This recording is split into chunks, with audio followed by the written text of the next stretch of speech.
He is a master of horsepower, whose engines have set the pace for NASCAR for over 25 years. On super speedways, his records have stood the test of time with big wins and fast times. Today on Men Behind the Wrenches, we take a look at the career of engine guru Ernie Elliott.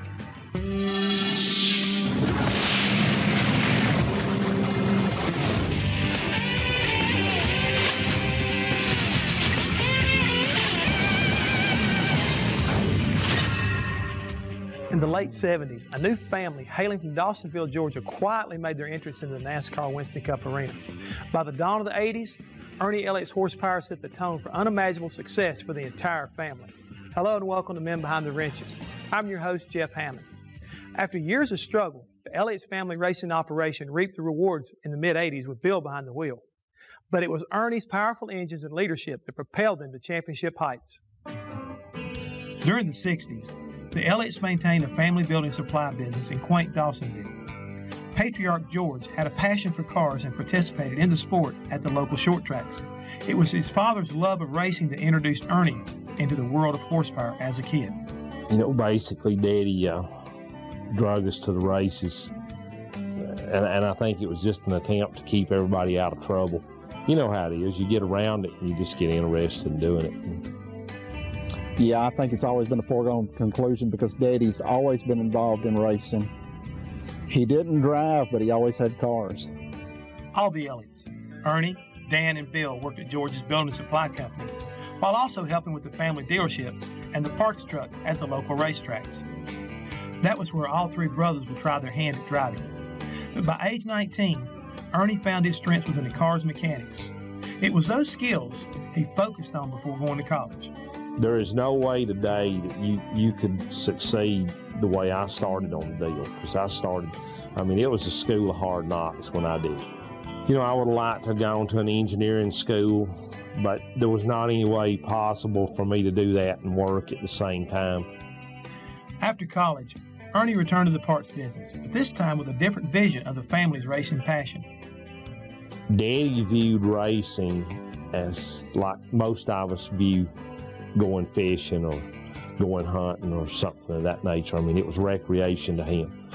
I think for me, it was different. I mean, I wanted to see something different out of it. If you were going, I think what I viewed early on was the fact that if I was going to have to work this hard and this long hours, and your family was going to have to sacrifice what it did, then, you need to at least get something out of it. And, what you get out of it is being able to win races.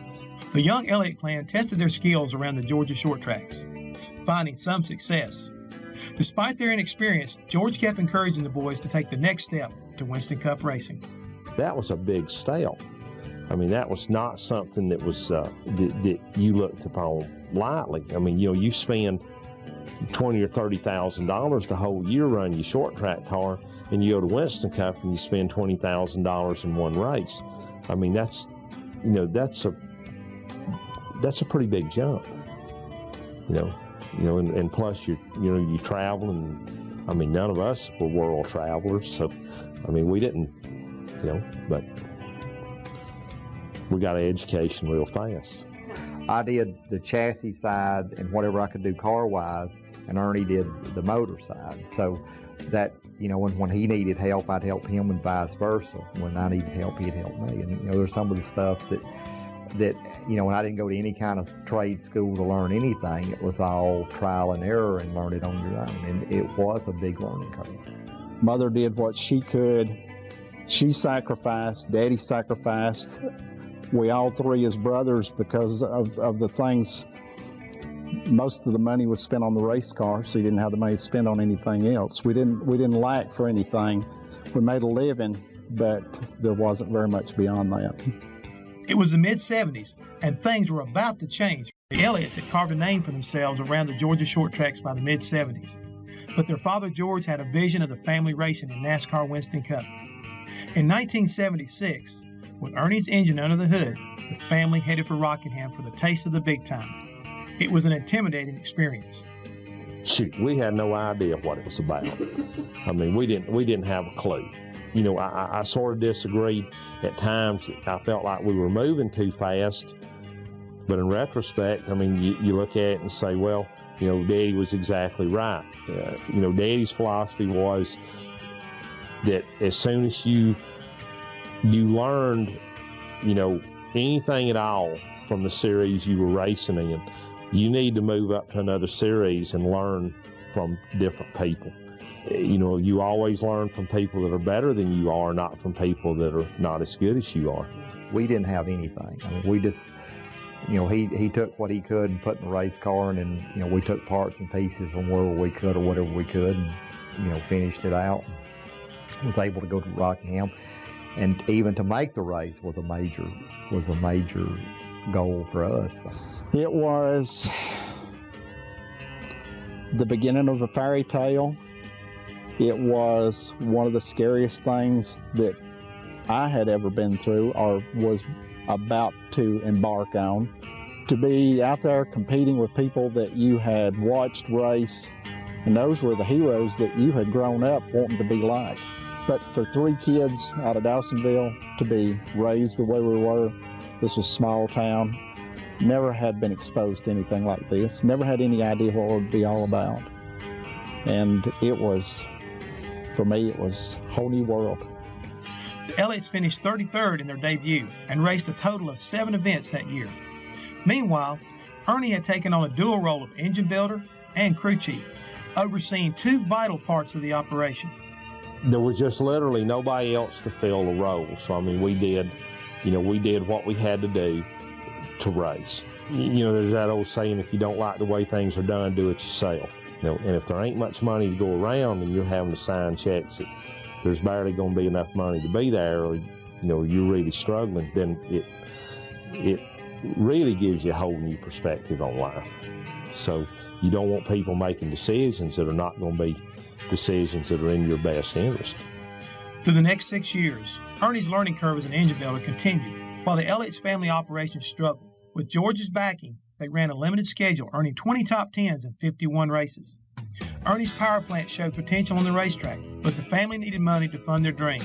A fellow competitor and friend, Benny Parsons, helped acquaint the Elliotts with Harry Melling. We agreed on doing a 12-race deal. I think it was $25,000 for a 12-race deal. I mean, we thought we just got the whole world in our hands. Without Harry coming along and the budget and the funding that we had, we'd never been able to go to the next level. As bad as I hate to say this, that's what this deal is, it's money. You know, I mean, and if you have the resources to do it, you can do it. And that's what Harry enabled us to do. He brought the resources in that we needed to be successful. I mean, you know, without his help, we wouldn't be where we're at today. I mean, there's no way. I guess he and my father got together and said, well, you know, I'll buy your team, you know, let's put it together and go from there. So, you know, that was really the start of a great relationship for a number of years. With Melling's support, Ernie had the tools he needed to find some intense horsepower. By 1983, the Melling team ran the full schedule.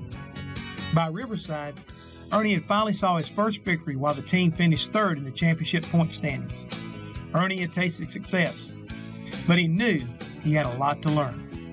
I know in the 80s, we gave away a lot of races because we were inexperienced. There's nothing we can do about that. I mean, we learned from it. So somewhere down the road, it makes you better if you learn from it. If you didn't learn from it, then you continue to stay in the rut you're in. Ernie was refining his trade and on the threshold of something bigger.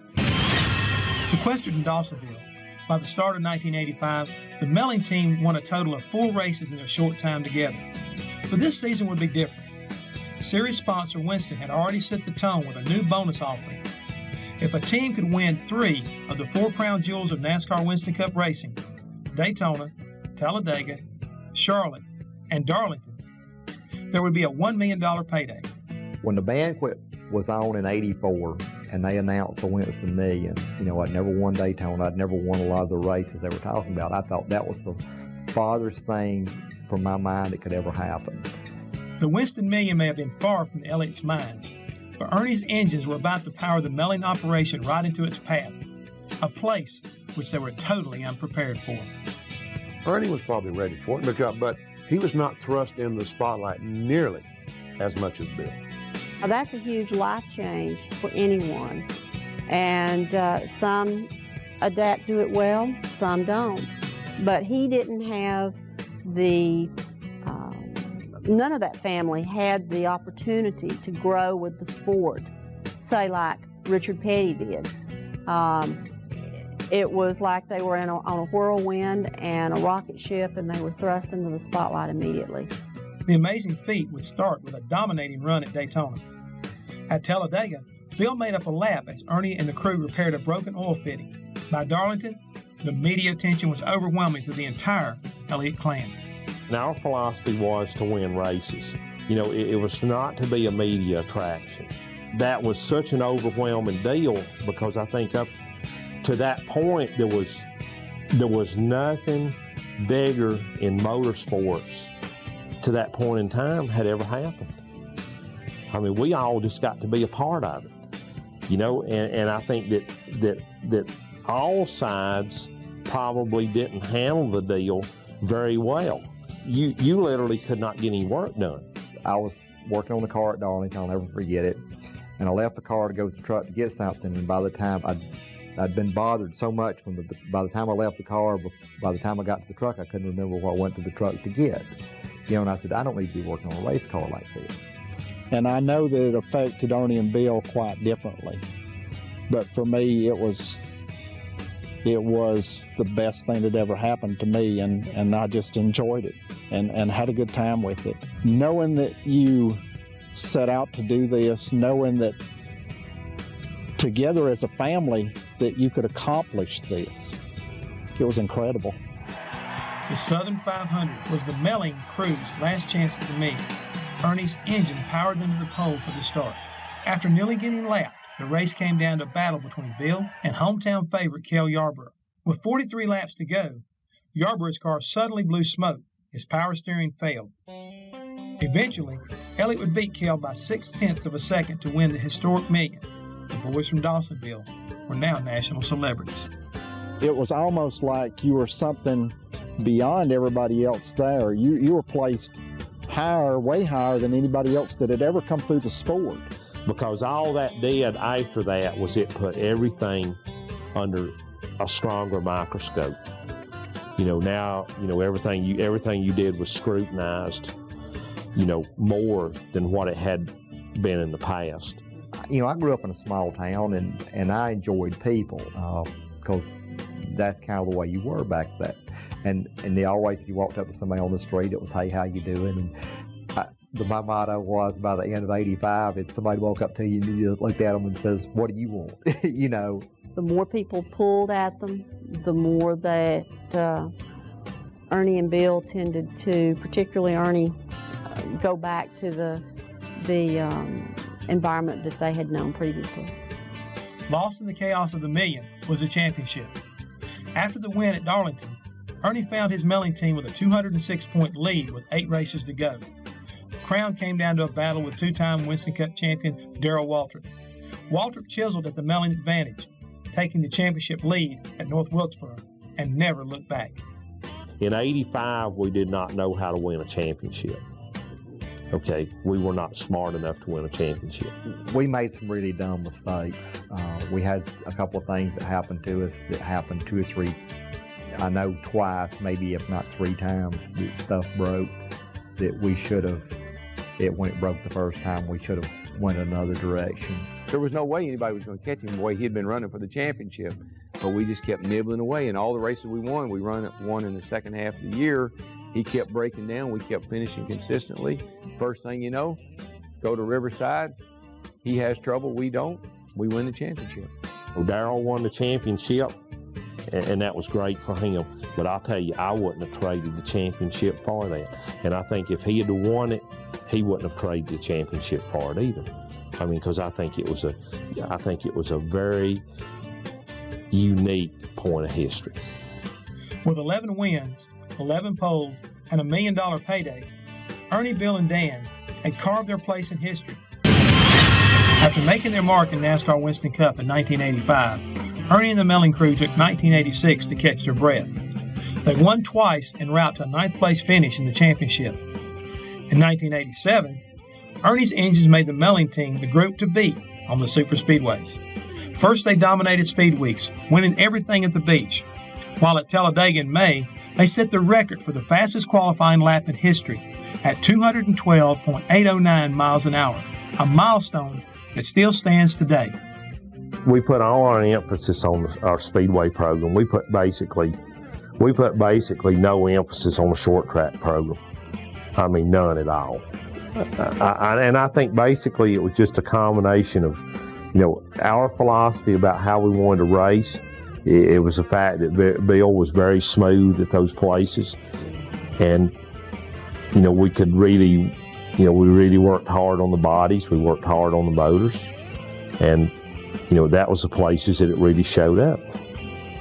They won a total of 6 times, but this came up short in the championship battle, finishing second to Dale Earnhardt. In 1988, Ernie, Bill, Dan, and the entire Million team were ready to run for their first title. They won 6 races in a hotly contested battle, with runner-up Rusty Wallace. It came down to the race at Atlanta. Rusty dominated the race, but Bill hung on to an 11th place finish to be crowned champion.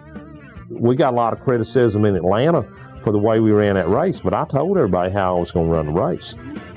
I told everybody exactly how I was going to run the race. If it had been a deal that we had to race Rusty in Atlanta, we would have raced Rusty. Okay, but when you have a comfortable points lead, there's no points. And I think anybody that had went out there and tried to race him, with a championship at stake, that would have been the stupidest thing you could have ever done. And we did it our way. And that's what I'm proudest of the 80s more than anything was, we took a group of guys and built this race team. And I think that's as the big accomplishments if you could ever do. The Elliots stayed together for the next 3 years, winning 5 more times for Harry Million, until Bill departed to drive for Junior Johnson in 1991. And Ernie took it pretty hard, and I really hate that because, it was, he wanted things to stay together. But, as I look back on it, yes, it was hard at the time, but it made us better in the long run. It was probably a good education for both of us, because really what we were able to do was we were able to see how things were done outside of our little family deal. By 1995, the Elliots would be reunited when Bill formed his own team, searching for their old. With Ernie, Bill, and Dan reunited in the family's new operation, the Elliots looked to build to the future. Ernie's son Casey emerged as heir to the driver's seat, showing promise on the local short tracks, where his father and uncles proved themselves early in their careers. But Casey's dream was short-lived, as he was stricken with a rare form of cancer. Ernie and his wife Sheila mourned the loss of their son and his bright future.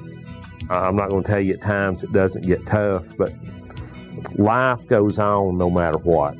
And it's what you make of those situations that makes life better for everybody. It changes the way you think about life. It doesn't, I don't think it changes, how we've approached life, because we still have to, regardless of the situation, we still have to get up every day and we still have to do our job. That's life. So I think all it's done is made us more aware of being able to use our influence to help, people that really need help. That was really tough on Ernie and his family. It was tough on all of us because, Casey had been so much a part of us throughout the years. And Ernie didn't have his heart in it at that point in time either because, I don't, at the times I went down there, I don't know how he did what he did. When you lose a son that's 19, 20 years old to cancer, you can either become really focused on what you're doing or go off the deep end. And Ernie Elliott, I don't think, is the type of guy to go off the deep end. So I think he refocused himself on making that power in his engines. I think that's the only way that he could probably get through life. With the re-entry of Dodge into the NASCAR Winston Cup scene, new opportunities arose for Ernie. His engines were stronger than ever, taking Dodge straight to the front of the pack. Now, 4 decades later, there's only one thing that motivates Ernie to keep seeking more horsepower. winning races. I mean, I can honestly say I enjoy the work. I mean, I enjoy getting up in the morning and coming out and doing the work. Even today, the competition looks to find the secret of Ernie's horsepower. I don't think there ever was a secret to it. I think a lot of people thought there was, but I mean, he made good power, and I mean, I'll tell you what, them guys, they worked hard for what they got. And I think he understood the racetracks as well as anybody, and I think a lot of these guys got complacent. And I have a lot of respect for him. Doesn't matter what he does in the future. I mean, I know where he came from. He knows where he came from and how he got there. So I have a lot of respect for what he does. But it's a business that you don't, just because you were good today, doesn't mean you're going to be good tomorrow. You have to keep working at it. He doesn't let the engines run him. He runs the engines. Ernie's good with engines. He is a perfectionist, and he strives for that perfection. And when he doesn't get it, he goes back and analyzes it and tears it apart and puts it together and does it till it comes out the way he wants it. And that's usually never. There's always something he wants better. Today, Ernie Elliott is striving more than ever. Out of the family shadow, Ernie's dedication to engines continued to breed success. In 2001, it was his power plant that propelled Sterling Marlin to victory, the first for Dodge. He backed that up with a second win by Charlotte later that year. Ernie Elliott's horsepower was back and better than before. For Men Behind the Wrenches, I'm Jeff Hammond. Thanks for joining us.